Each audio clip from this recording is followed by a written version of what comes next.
همین دنیا هست که اونها را امروز فریفته کرد. بازیچه طیف الفریب این متاع دهر، بازیچه طیف الفریب این متاع دهر. به عقل مردمان که بر این مبتلا شود. حضرت تفسیر حسینی میگه، حسین واعظی کاشفی، به عقل مردمان که به این مبتلا شود. اونا با عقل نیستند. کسانی که امروز بین یک خانه میکند کفایت نمیکند، دویم خانه میچسبد، سیوم خانه میچسبد، چهارم یک عمر فقط امارت است. ما نمیگیم امارت نکن، ما نمیگیم آبادی نشود، آبادی شود، آباد کن، خوب کن، لکن در برابرش امارت خدا را و امارت قصرهای جنتی را فراموش نکن. آخه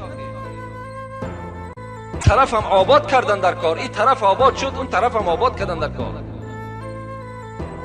50 سال 60 سال حیات قریب نیست یا ما و شما فقط در محبت دنیا و فقط و فقط در ساختمان و در آب و در گل صرفش میکنیم. خلاص با آخر وقتی امتهای احمد، وقتی حضرت ابراهیم که خیلی عمرهای دراز میدیدن،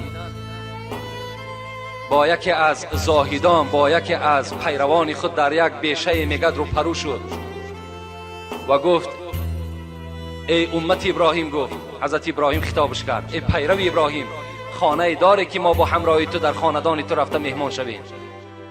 گفت این حضرت چی گفت؟ و حضرت ابراهیم گفت عمر من، گفت چنان عمری درازی نیست که من این عمر را، گفت فقط و فقط در عمارت کردن صرف کنم. گفت ای پیر، گفت ای پیرانسال، ای مرد، ای موی سفید، چند سال عمر داری؟ گفت 400 ساله هستم، 400 ساله هستم، لکن عمر من نه قدر عمری هست که من اینا در عمارت و فقط در بنیاد دنیا صرفش کنم. 400 ساله عمر.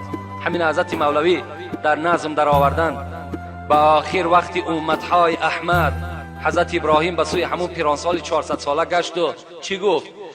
آخر وقتی امتهای احمد با عمر اندک معمیر به حد، ای پیر، گفت ای امتی من، ای پیروی من، فراموش نکن، گفت یک احمد گفتگی پیغمبر میبراید، یعنی محمد است. امتش بسیار عمر قلیل دارد، بسیار عمر کوتاه دارد، لیکن معمیری به حد دارد، عمارتی بسیار دارد. با عمر اندک معمیری به حد، با عمر 20 و 30 و 40 و 50 کنن معمیرهای خوب رنگین. عمرهاشون 20 سال است، 30 سال است، 40 سال است، 50 سال است، لکن چنان قصرهای دبدبناکی میکنن. بسازن قصرها در اوج رفعت، باغ و بوستان، ایوان و مسند. چنان قصرهای میکنن که آشیانه هاش دیگر حساب کردن نمیشود. چنان باغهای آراسته میکنن که دیگر حد کنار ندارند. تو با عمری دراز 400 سال نکرده کازما، ای پیری خوشحال، تو 400 ساله مردک، 400 ساله عمر داری، چرا یک خانه برای خود بنیاد نکردی؟ لکن این پیری دانا و پیری خردمند بود. پس ابراهیم چی گفت؟ تبسم کرد پیر آمد به گفتار، قسم بر ذات آن دانای اسرار. اگر عمرم چو امتهای احمد، بودی من کردم در سجده مسند. با یک سجده بکردم من تمامش، بر روز حشر می دادم سلامش. اگر عمر من 50 ساله می شد، 60 ساله می شد، قسم بر خدای تو ای ابراهیم که من بر یک سجده بودش می کردم، با یک رکعت نماز، با 2 رکعت نماز بودش می کردم، با سلام همین نماز در قیامت می دادم.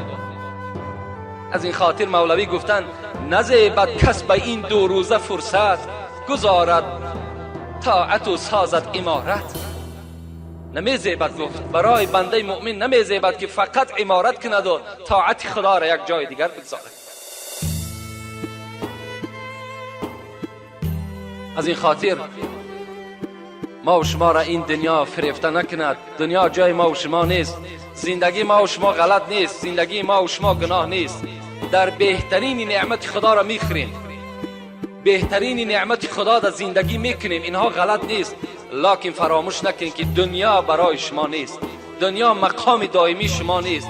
شما را البته ترک می سازد، شما را البته 3 طلاق می کند، شما را از بالای خودش دور می سازد.